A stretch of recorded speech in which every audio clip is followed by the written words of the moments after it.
প্রথমেই আমরা আলোচনা করব আজকে, সেটা হচ্ছে হজ কেন করব।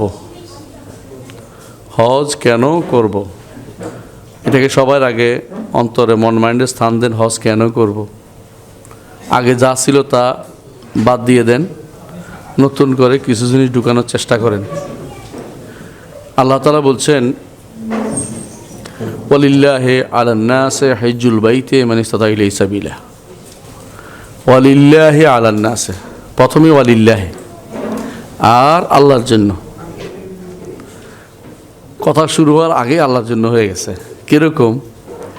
সালাতের মধ্যে যেমন বলি ইয়্যাকা না'বুদু, আপনারই ইবাদত করি, ওয়া ইয়্যাকা নাস্তাঈন, আপনার কাছে সাহায্য চাই। দেখছেন তো, সালাতের মধ্যে বলতে পারতেন না'বুদু ইয়্যাকা, আপনার ইবাদত করি আমরা, এটা নয়, একমাত্র আপনারই ইবাদত করি। ঠিক এখানেও হজের ব্যাপারেও ব্যতিক্রম ধর্মী একটা শব্দ ওয়ালিল্লাহি, সবার আগে আল্লাহ তাআলা বলছেন যে হজটা তো একটা লম্বা সময়, তো লম্বা সময়তে মানুষের নিয়তটা খালেস করা অনেক কঠিন হয়ে পড়ে। কখনো এটা আসে মাথায়, কখনো ওইটা আসে মাথায়, কত কিছু মাথায় আসে। এগুলি সবগুলোকে ঠিক করার জন্য প্রথম যে শব্দটা, এটা হচ্ছে একমাত্র আল্লাহর জন্য আমাদের সমস্ত ইবাদত নিবেদিত হবে, একমাত্র আল্লাহর জন্য আমি হজ করতে যাচ্ছি, লিল্লাহি, শুধু আল্লাহকে খুশি করার জন্য।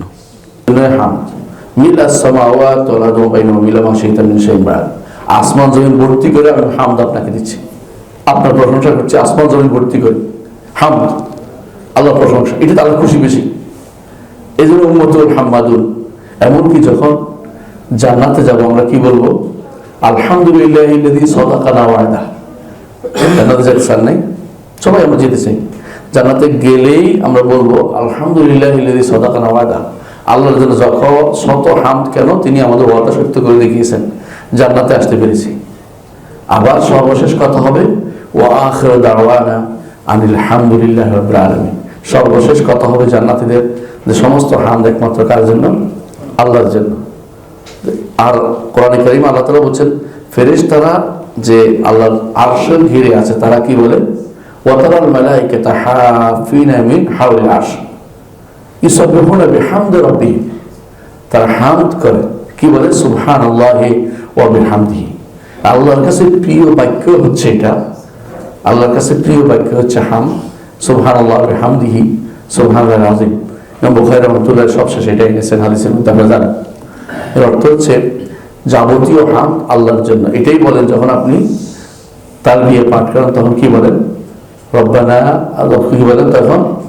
লাব্বাইক আল্লাহুম্মা লাব্বাইক, লাব্বাইক লা শারীকা লাক লাব্বাইক, ইন্নাল হামদা ওয়ান নি'মাতা। আর যত নেয়ামত দিয়েছেন আপনি দিয়েছেন, কেউ দেয়নি। কারো মাধ্যমে আসলো, আপনার আপনি, আমি পেয়েছি, কিন্তু আপনারই। কেউ আপনাকে পানি দিলে, পানি সৃষ্টি করছে কে? আল্লাহ। পানির ব্যবস্থাপনা মাটির নিচে করছে কে? আল্লাহ। আকাশ থেকে পানি দেয় কে? আল্লাহ। কেউ দিল, দিতে মাঝখানে একটা কাজ করেছে সে, এই জন্য তার শুকরিয়া আদায় করে, কোনো সন্দেহ নেই, এটা করতে পারবে শুকরিয়া। কারণ মাল্লাম ইয়াশকুরিল্লাহ সালাম ইয়াশকুরিল্লাহ। কেউ মানুষ শুকরিয়া না দেখলে আল্লাহ শুকরিয়া আদায় করা হয় না। এটা করবেন, কিন্তু বিগলিত হয়ে যাবেন না, কারণ এর উপরে যিনি আছেন তিনি শুধু এটা ব্যবস্থাপনা করে দিয়েছেন। দুনিয়ার বুকে আমরা অনেকেই চাকরি পাইলে মহা খুশি, তাই না? যে আমার চাকরি দিয়েছে, আমার চাকরি দিয়েছে, বড়জন তার দাওয়াত দিয়ে খাওয়ান, কোথাও নিয়ে খাওয়ান, অনেক কিছু করেন। কিন্তু একটু চিন্তা করেন না যে তাকে কিন্তু আল্লাহ তাআলা ব্যবস্থা করতে সুযোগ দিয়েছেন। সে নিজেরও করতে পারতো না, আপনারও করতে পারতো না যদি কোনো তিনি সুযোগ না দিতেন। তাহলে তারই মূলত শুকরিয়া আদায় করা দরকার।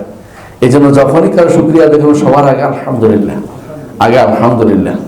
খাইলেও আলহামদুলিল্লাহ, পান করলেও আলহামদুলিল্লাহ। হাদিসে ভেবে আসছে আল্লাহ তাআলা খুশি হন যখন বান্দা খায় আলহামদুলিল্লাহ বলে, পান করে তখন আলহামদুলিল্লাহ বলে। এবং অসুস্থ থাকলেও কি বলতে হয়? আলহামদুলিল্লাহ আলা কুল্লি হাল, আলহামদুলিল্লাহ আলা কুল্লি হাল। এবং যখন ভালো অবস্থা থাকবে তখন আলহামদুলিল্লাহ, খারাপ অবস্থা আলহামদুলিল্লাহ, কোনো বন্ধ নেই। অর্থ হচ্ছে ইন্নাল হামদা ওয়া নি'মাতা, নেয়ামত তার, যেহেতু তিনি শুধুমাত্র হামদ পাবেন, প্রশংসা পাবেন, ভালোবাসা পাবেন, বড়ত্বর ঘোষণা আমি দিচ্ছি, এগুলো সব পাবেন। লাকা ওয়াল মুলক, আর রাজত্ব তার, আমি তার রাজত্বের একটা মাত্র একটা সিটে ভোটা মাত্র। আসমান জমিন তার, পাহাড় পর্বত তার, সবকিছু জমিন তার, সবই তার। আমি হচ্ছে একটা সিটে ফোটা মাত্র এই রাজত্বের একটা ছোট্ট একটা অংশ। আমি যে বলতে পারছি এটাও তার নেয়ামত। কথা বলছেন কিনা? আমি যে হামদ বলেছি, আলহামদুলিল্লাহ বলি না, এটাও তো তারই নেয়ামত। আমি যেটা না বলতে পারতাম তাহলে আমি অবাক হইতাম। আলহামদুলিল্লাহ আমি দুর্ভাগা হইনি, আমি আলহামদুলিল্লাহ বলতে পারছি, তিনি আমাকে সুযোগ দিয়েছেন। এই জন্য বলতে হবে ইন্নাল হামদা ওয়ান নি'মাতা লাকা ওয়াল মুলক, রাজত্ব তার, আমিও তার, তিনি আমার মালিক, আর কেউ মালিক হইতে পারে না। দুনিয়ার বুকে যত কিছু আছে, আখিরাতে যা কিছু হবে এবং যা কিছু হবে তা হয়েছে, সবকিছুর মালিক হচ্ছেন রব্বুল আলামিন, মহান আল্লাহ। এই জন্য আবার বলবেন লা শারীকা লাক, আপনার কোনো শরীক নেই। এত কিছুর পরে আমি দুইটা কথা বলছি, লাব্বাইক আল্লাহুম্মা লাব্বাইক, লাব্বাইক লা শারীকা লাক, আপনার কোনো শরীক নেই। এই শরীক নেই অর্থ কি? কোথাও অংশীদারিত্ব নেই। শরীক হয় সাধারণত কেউ বলে আমি মালিকানা শরীক, হ্যাঁ, কেউ বলে অংশীদার, কেউ বলে মালিক, কেউ বলে অংশীদার, কেউ বলে না মালিকও না অংশীদার, তবে সাহায্যকারী। তিনটা। কেউ বলে আমি মালিকও না, অংশীদারও না, সাহায্যকারীও না, তবে আমি সুপারিশ করলে সে রাখবে। এটাই তো কয়টা জিনিস? চারটা। কথা বুঝেন তো? দুনিয়াতে এরকমই হয়। কারণ আমি এই অফিসের মালিক না, অংশীদারও না, অফিস বানাতে সহযোগিতাও করি নাই, কিন্তু আমি একটা কথা বললে এটা রাখা দরকার, উনি বলে গেছেন। আল্লাহ তাআলা বলছেন কুলুদুল্লাযিনা জাআমতুম মিন দুনি, কুল, হে নবী আপনি বলে দিন যাদেরকে তোমরা ডাকো আল্লাহ ব্যতীত, লা ইয়ামলিকুনা মিসকালা যারাতিন ফিস সামাওয়াতি ওয়া ফিল আরদ, আসমান জমিনের রায় পরিমাণেরও মালিক তারা না। মালিক কে? আল্লাহ। তাহলে মালিকানাও কারো নাই, কার? আল্লাহ। ওমা লাহুম ফীহিমা মিন শিরকিন, আসমান এবং জমিনে কারো কোনো অংশীদারিত্ব নেই, অংশীদারিত্ব নেই। ওমা লাহুম মিনহুম মিন যাহির, কোনো সাহায্যকারীও লাগে নাই। আসমান জমিন বানাতে কারো সাহায্য লাগছে? লাগে নাই। বুঝছেন তো? তাহলে মানুষ অন্যের ইবাদত কেমন করবে? কেন করবে? আপনি যদি বলেন যে কবর, মাজার, অবুজুর, তো যাই বলেন না কেন, যত বড় ওলি আল্লাহই বলেন না কেন, ওরা কি মালিক? ওরা কি অংশীদার? ওরা কি সাহায্যকারী আসমান জমিনের? না, ও ছিলই না, ও তো ছিলই না, তিনটেই না। তাহলে সুপারিশকারী, তার সুপারিশ নিবে কি জন্য? যদি কোনো গ্রহণযোগ্য কথা না বলে। গ্রহণযোগ্য কথা বলবে এবং ঠিক সময় মতো বলতে হবে, উল্টাপাল্টা কথা না বলে। কোরআনে কারীমে আল্লাহ এটা বলেছে সূরা নাবার মধ্যে যে যদি কথাটা ঠিক হয় এবং সুন্দর জায়গাতে বলে তখন গ্রহণ করা হবে, না তার কথাও গ্রহণ করা হবে না, সুপারিশও নেওয়া হবে না। সুপারিশ আল্লাহ নিবেন না আখিরাতে। দুনিয়ার বুকে একজন মানুষকে একজন সুপারিশ করতেই পারে, ভাই আমার চাকরি দাও, এটা করে বলতে পারে। আখিরাতের সুপারিশ কারো আল্লাহর কাছে সুপারিশ করতে হলে কি করতে হবে? মানদাল্লাযী ইয়াশফা'উ ইল্লা বিইযনি, আল্লাহর অনুমতি পেলে সুপারিশ করতে পারবে না। অনুমতি হইলে শুধু সুপারিশ করতে পারবে। অনুমতি করবে, আমি একটু সুপারিশ করতে চাই, তারপরে সুপারিশ করতে পারবে। আর সুপারিশ করার অন্তর ভিতরে কে তুলে দিবে? আল্লাহই তুলে দিবেন। যে আমার বাবা জান্নাতে আসেনি, খুঁজে পাচ্ছি না, আমার ভাই জান্নাতে আসেনি, খুঁজে পাচ্ছি না, আমার স্বামীকে খুঁজে পাচ্ছি না, আমার স্ত্রীকে খুঁজে পাচ্ছি না। আল্লাহ কি হয়েছে? জাহান্নামে তো সুপারিশ করো। মনের ভিতরে উদয় করে দিবে, আল্লাহ উদয় করে দিবেন যে তোমার ইমানদার ভাইয়ের সুপারিশ করা দরকার। যে কাফের তার জন্য অন্তরের ভিতরে কিছু আসবে না, শিরিককারীর অন্তরের ভিতরে আপনার অন্তরে উদয় হবে না, এটা আপনার কথা। আল্লাহ উদয় করে দিবেন, আপনি যেন সুপারিশ করবেন। আল্লাহ তার বরত্ব দিয়ে তিনি তো বলে যে আমার বরত্ব দাবি হচ্ছে তার সুপারিশ গ্রহণ করা, যদি তিনি ঈমান নিয়ে কবরে গিয়ে থাকেন। যদি শরীক সাব্যস্ত করে যান, অংশীদার সাব্যস্ত করে যান কোনো কিছুতে, তাহলে আপনার জন্য কোনো সুপারিশ হবে না, কারো মনের ভিতরে উদিত হবে না, আপনি কোনোদিনই জান্নাত থেকে বেরোতে পারবেন না। তবে স্থায়ী যেটা জান্নাতে যেতে হলে যেটা দরকার, গেল শরীক সাব্যস্ত করা যাবে না, তাওহীদটা নিয়ে যেতে হবে। এইটার ঘোষণা আপনি কি দেন? এই হজের সফরে পুরোটার মধ্যে দেন, লাব্বাইক লা শারীকা লাক ইন্নাল হামদা ওয়ান নি'মাতা লাকা ওয়াল মুলক লা শারীকা লাক। দুইবার বলতেছেন, আগে আগে বলছেন, আবারও বলছেন, মাঝখানে তাওহীদ রাখছেন, অর্থাৎ শরীক নাই, শরীক নাই। কারণ একবার বলেছেন শরীক নাই, আছে কি? তাওহীদ, আল্লাহ আপনি। আবার শরিক নাই বলছি, যতক্ষণ আবার যেন না হয়ে যায়, কোনোভাবে যেন আমার মুখ থেকে শিরিক না আসে, আমার কর্মকাণ্ডে শিরিক না আসে, আমার অন্তরে শিরিক ধারণ না করি, কোনোভাবেই যেন সেটা না হয়। এই জন্য বারবার আপনি এটা স্মরণ করবেন। সারা জীবনের সম্পদ এটা, এ তালবিয়া সারা জীবনের সম্পদ। এই তালবিয়ার নাম দিয়েছেন মুহাম্মদ রাসূলুল্লাহ সাল্লাল্লাহু আলাইহি ওয়াসাল্লাম। তিনি এই তালবিয়ার নাম দিয়েছেন তাওহীদ। তাওহীদ, তাওহীদ অর্থ কি? একত্ববাদ। আসলে একত্ববাদ কোনো কথা নেই, আমরা এটা কোনো বাদদাদ নাই, জাতীয়তাবাদ, অমুকবাদ, তমুকবাদ এগুলি বলা যায় না। তাওহীদ অর্থ একমাত্র আল্লাহকেই রব মানা, একমাত্র আল্লাহর ইবাদত করা, আল্লাহর ইবাদত করা আল্লাহর নাম এবং গুণ দিয়ে, এর নাম হচ্ছে তাওহীদ। কয়টা? তিনটা বলছি। একটা কি?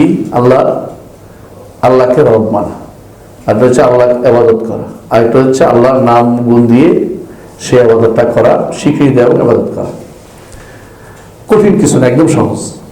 আল্লাহকে রব মানবেন। রব অর্থ কি? সৃষ্টিকর্তা। রবের মধ্যে তিনটা জিনিস থাকে। এক নম্বর স্রষ্টা, তিনি স্রষ্টা হবেন, মালিক হবেন এবং পরিচালক হবেন। এই তিন জিনিস শুধুমাত্র আল্লাহ ছাড়া কারোর জন্য হয় না।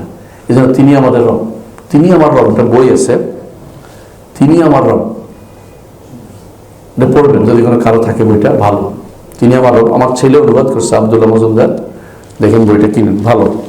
তিনি আমার রব, আপনার ভালো লাগবে, ইমান অনেক শক্তিশালী হবে, দেখেন খুব ভালো বই। তিনি আমার রব 1 নম্বর এবং 4 নম্বর বলবেন, 2, 3 বলবেন না, কারণ একটা কারণ বলছি। তো বই দেখবেন যে আপনার ইমানটা শক্তিশালী হবে। তিনি আমার রব, শুধু গল্পের মতো বলবেন, মজা লাগবে। তিনি আমার রব, যিনি সৃষ্টি করেন আর মালিক আবার পরিচালক। পরিচালক কেমন হয় বলুন তো? পরিচালনা হয় অর্ডারে, পরিচালনা হয় অর্ডারে। আল্লাহ তাআলা অর্ডার দিয়ে পরিচালনা করেন। সূর্য পূর্ব দিক থেকে উঠতে বলছেন, অর্ডার না? পশ্চিম দিকে ঢুকতে বলছেন, অর্ডার না? ঢুকছেন। আবার আপনাকে সালাত আদায় করতে দিচ্ছেন, অর্ডার না? অর্ডার। তার পরিচালনা দুইভাবে হয়, একটা হচ্ছে প্রাকৃতিকভাবে, এটার কোনো সব দিবেন না, অটোমেটিক সূর্য উঠে পশ্চিমে যায়, এটা কোনো কাম নাই। আর একটা হচ্ছে আমার কথা শুনে চলো, এটাও পরিচালনা, যে তুমি এভাবে চললে পুরস্কার পাবে। তাহলে রবুবিয়তের কয়টা হলো? 3টা জিনিস। রব মানলে 3টা জিনিস যদি আল্লাহ সাব্যস্ত করে, তাহলে আপনি আল্লাহকে রব মেনেছেন। সেটা কি? জগতের সব কিছুর মালিক, সৃষ্টি করছে কে? আল্লাহ। মালিককে? আল্লাহ। পরিচালনা করে কে? আল্লাহ। কোনো কাউস নাই, কুতুব নাই। একটা বোধ আমার ছেলে দেয়, একটা বোধ আমার সুস্থ করে দেয়, একটা বোধ আমার এটা করে দেয়। এগুলি আমাদের দেশে পার্শ্ববর্তী যে সমস্ত দিনগুলি থাকে, বুঝছেন তো, অনেকগুলি ধর্ম আছে না পাশের, ওগুলির মধ্যে আছে যে অমুকের জন্য অমুক দেবতা, অমুকের জন্য অমুক দেবতা, অমুকের জন্য অমুক দেবতা। ঠিক ওদের মতো করে আমরা একটা বানিয়ে নিছি, আর কিছু না। এগুলি হচ্ছে বিভ্রান্তি, অত অজ্ঞ হয়ে আপনাকে ফেলবে। যদি আপনি কেন বিশুদ্ধ না হতে চান, তাহলে আপনি শুদ্ধ হতে পারবেন না। যদি আল্লাহ যদি তাওহীদ বুঝেন, আপনি সঠিক হয়ে যেতে পারবেন। 1 নম্বর কাজ কি? 1 নম্বর কাজ কি? আল্লাহকে রব মানা। আল্লাহকে রব মানা। আল্লাহকে রব মানতে হলে 3টা, কি বলছি? স্রষ্টা, মালিক এবং পরিচালক। আর পরিচালনা দুইভাবে বিভক্ত, একটা হচ্ছে প্রাকৃতিক ভাবে, একটা হচ্ছে শরীয়ত পথে। দুই পরিচালনা আল্লাহ করছেন। শরীয়ত দিবার মালিককে? আল্লাহ। বিধান তিনিই দিবেন। আর অর্ডার দিয়ে পরিচালনা যেটা করে, অটোমেটিক পরিচালনা করতেছেন, এটা কি? তারই। জীবন এবং মৃত্যু এটা কে নির্ধারণ করে? পরিচালনা।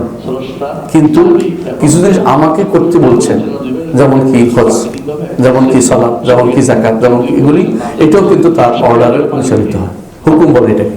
তাহলে আমরা এই 3টি জিনিস যদি মানি, তো আল্লাহকে রব মানা হলো।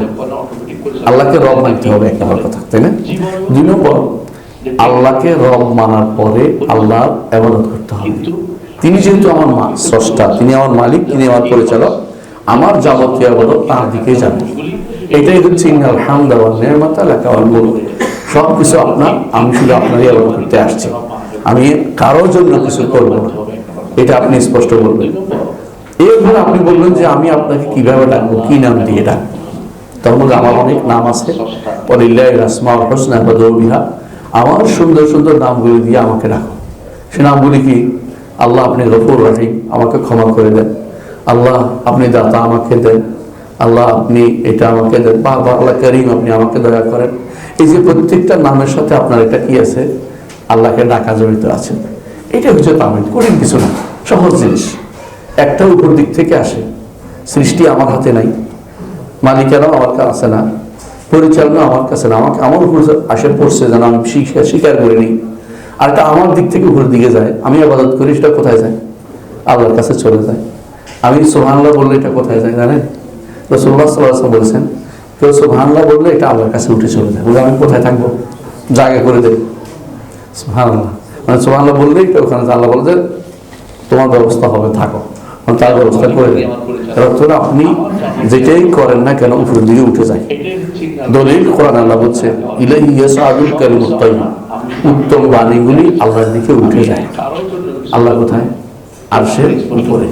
যিনি আরশের উপরে তার কাছে উঠে যায়। আরশ অনেক বড়, জগৎ অনেক ছোট, অনেক ছোট। যারা যা আবিষ্কার করতেছে এগুলি খুবই ক্ষুদ্র জিনিস। এগুলি দিয়ে আপনি আল্লাহর সৃষ্টির কোনো কুল কিনারা খুঁজে পাবেন না। এখনো বলে যে আমাদের যে ইয়েটা, এই যে ছোট্ট একটা আমরা একটা গ্রহতে বসবাস করি, এইটা বিশাল যে মিল্কি ওয়ের মধ্যে একটা ছোট্ট একটা ফোঁটার মতো বেরিয়ে আছে।